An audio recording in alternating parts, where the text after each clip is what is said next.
हम्म इससे previous lecture के अंदर हमने जाना था सरफेस टेंशन के बारे में।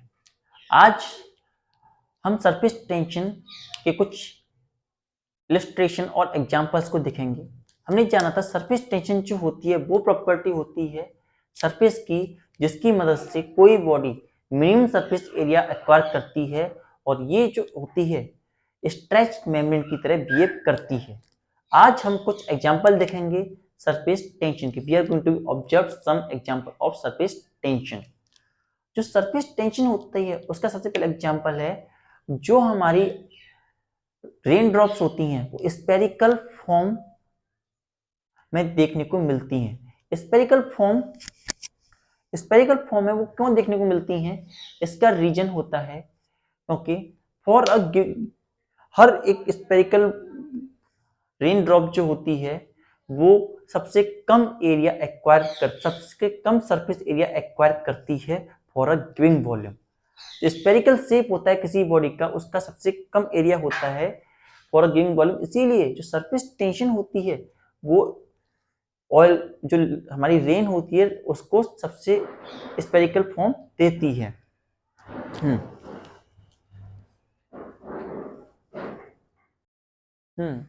तो first one is rain drop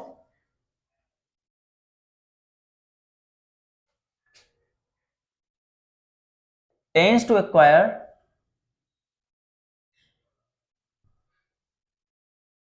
mean surface area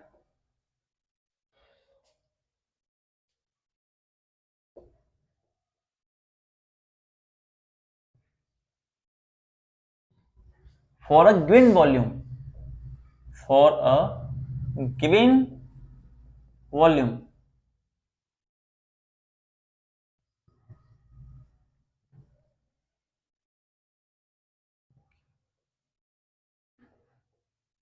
दिए गए वॉल्यूम के लिए जो रेन ड्रॉप होती है वो सबसे कम area acquire surface area acquire करना चाहती है।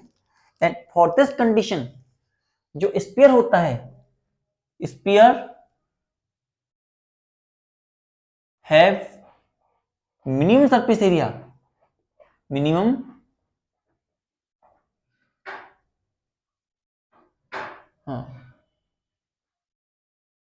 Minimum surface area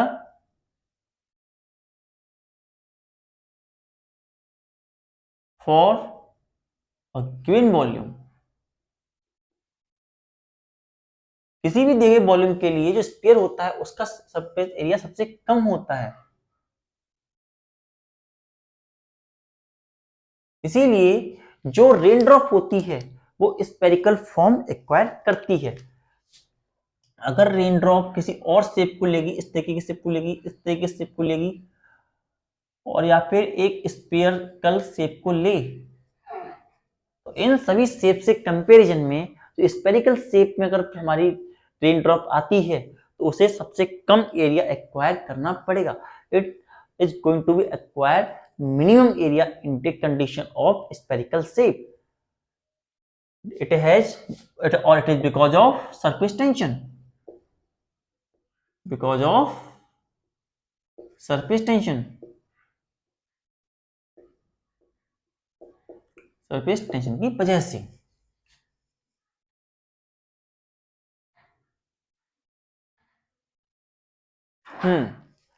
second is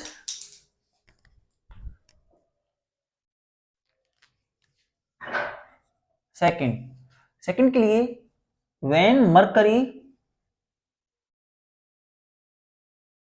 is put on the plate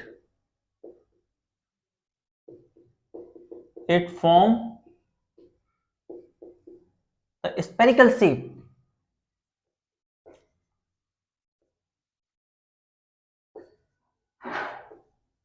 तो कहने का मीन क्या है कि जब हम एक मरकरी के मॉलिक्यूल को लेते हैं तो ऐसी कंडीशन में जो मरकरी होता है वो इस तरीके से स्पेरिकल शेप एक्वायर कर लेता है। लाइक दैट स्पेरिकल शेप, ये हमारा स्पेरिकल शेप है, स्पेरिकल शेप। क्योंकि मरकरी के मॉलिक्यूल के बीच में कोहेसिव फोर्स ज्यादा होती है, it has large amount of cohesive force, और कोहेसिव फोर्स ज्यादा होने की वजह से वो मॉलिक्यूल जो होते हैं मिनिमम सरफेस एरिया रखना चाहते हैं, और जैसा हमने बताया कि मिनिमम सरफेस एरिया जो होता है स्फेरिकल शेप के अंदर होता है, और साथ इसलिए वो सरफेस टेंशन की वजह से minimum surface area spherical shape में लेकर के आ जाते हैं। और इसमें स्मॉल साइज पे कोई ग्रेविटी और एक्सटर्नल फोर्स भी वर्क नहीं करते। ग्रेविटी और any external force are not going to act in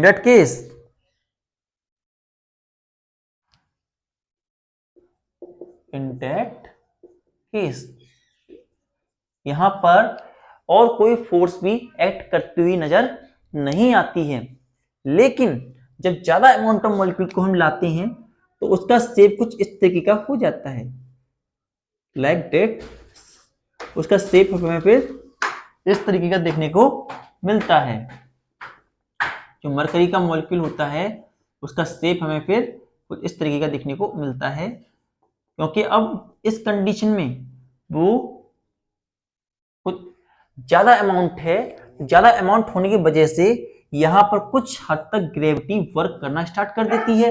तो ज्यादा मात्रा में हमारी मरकरी यहाँ पे गिरती है तो इस तरीके का शेप एक्वायर कर लेती है, क्योंकि यहाँ पर ग्रेविटी भी इस पर वर्क कर रही है। अब और ग्रेविटेशनल फोर्स बड़ी साइज पे ज्यादा वर्क करती है तो ये ओवल शेप के फॉर्म में आ जाता है, और it hard to take spherical shape.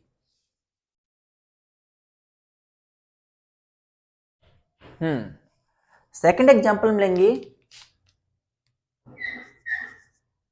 Third example, when a greased needle या when a greased nail put on water, it float on it।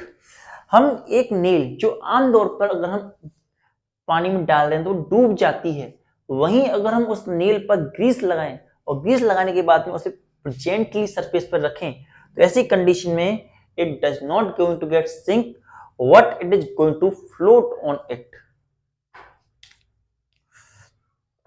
हम यहां देख पा रहे हैं कि ये हमारे पास एक कंटेनर है, it is going to be container going to है। इस तरीके से हमारे पास एक कंटेनर है, इसके अंदर हमने वाटर फिल करके रखा है, like this it's a water we are going to है। यहां पर हमारी सरफेस है, it is going to surface, और इस सरफेस पे हमारी सरफेस टेंशन एक्ट करेगी। तो यहां पर हमने एक नेल लिया, we are going to take a nail और पुट इट जेंटली देयर। हमने यहां पर एक नेल लिया और नेल को हमने यहां पर इस तरीके से पुट कर दिया जेंटली। नाउ जो ये नेल है इसका वेट यहां पर वर्क कर रहा होगा, here weight of nail going to be act.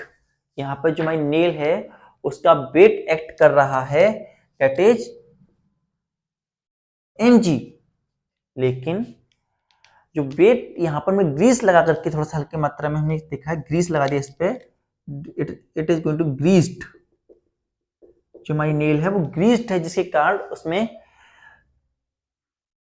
जो फोर्स ऑफ अट्रैक्शन है mg है, उसके लिए काउंटर करने के लिए हमारे पास सरफेस टेंशन आ चुकी है। Surface tension S dash surface tension आ चुकी है, जो कि उसके वेट को बैलेंस कर लेगी, और जब उसके वेट को वो बैलेंस कर लेगी तो जो हमारी नेल है वो फ्लोट करेगी और सिंक नहीं करेगी। तो इस क्योंकि उसके वेट को सरफेस टेंशन ने होल्ड कर लिया। तो ये भी हमारा एक एग्जांपल है सरफेस टेंशन का। Note it down.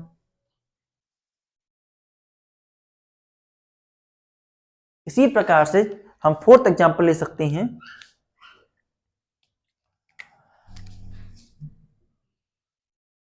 ये हमारे पास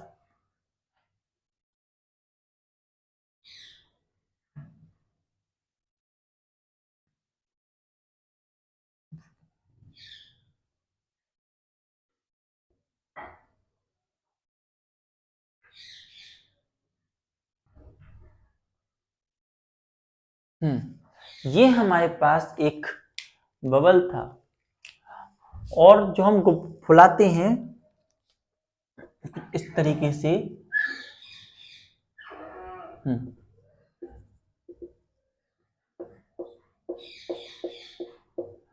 हम यहां पर देख पाएंगे कि इसके पास एक इस तरीके से हमने इससे हम वो बबल बनाते हैं। हमने देखा है कि इससे बबल उड़ते हैं यूं करते हुए। अगर हम यहाँ पर एयर दें, एयर यहाँ पर दें और एयर देने से जब एयर फिल होती है उसके अंदर, तो ऐसी कंडीशन वो स्पेरिकल शेप ही एक्वायर क्यों करता है? क्योंकि स्पेरिकल शेप एक्वायर करने का रीजन इसका ये रहता है कि जब एयर इसमें जा रही हो, एयर को फिल करके वो पास आउट हो रहा है, हमारा जो बबल जो है हमारा इस तरीके से एयर फिल करते हुए यहां से उड़ रहा है, तो वो मिनिमम सरफेस एरिया रखना चाहता है जिस एरिया में वो उसे लेकर के जाए। और मिनिमम सरफेस एरिया जैसे मैंने आप लोगों को बताया था कि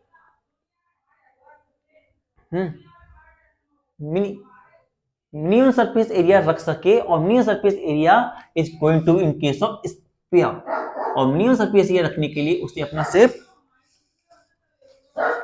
स्फेरिकल बनाना पड़ता है।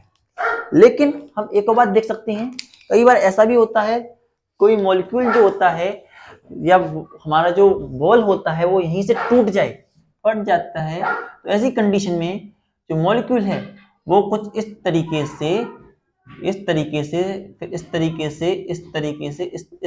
से पेनिट्रेट करता हुआ निकलता है। इस तरीके से पहले यूं जाएगा फिर यूं जाएगा।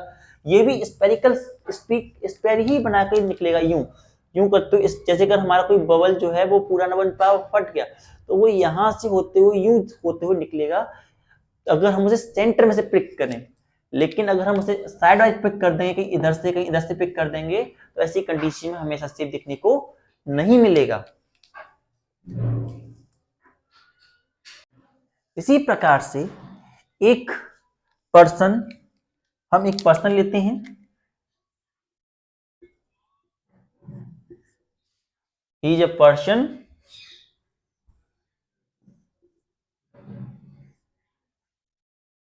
And he had lot of hairs on his like this. Now what he does is going to shape them.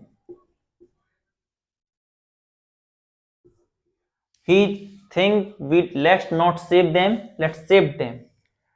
So उसने क्या किया, यहां पर उसने सेविंग किया। सेविंग करने पर उसने वाटर में यहां पर रखा। यहां पर वाटर है,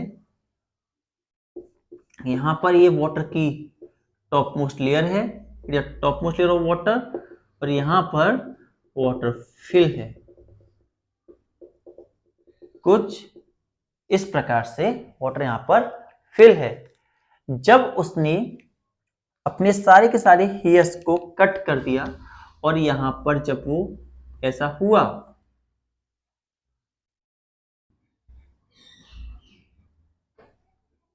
यहां पर ऐसे वो बना, तो हमने क्या देखा वहां पर, जो उसके हेयर पार्टिकल थे जो उसने यहां पर डाले थे, वो यहां पर फ्लोट करते हैं, इस तरीके से फ्लोट करते हैं on the surface.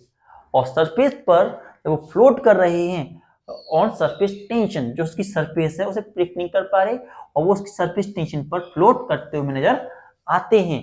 It is also an example of surface tension. साथ ही साथ वन मोर एग्जाम्पल हम लेते हैं। कि अगर हम आइस लें, अगर हम एक आइस लें, आइस का पीस लें इस तरीके से, we are going to take the piece of ice,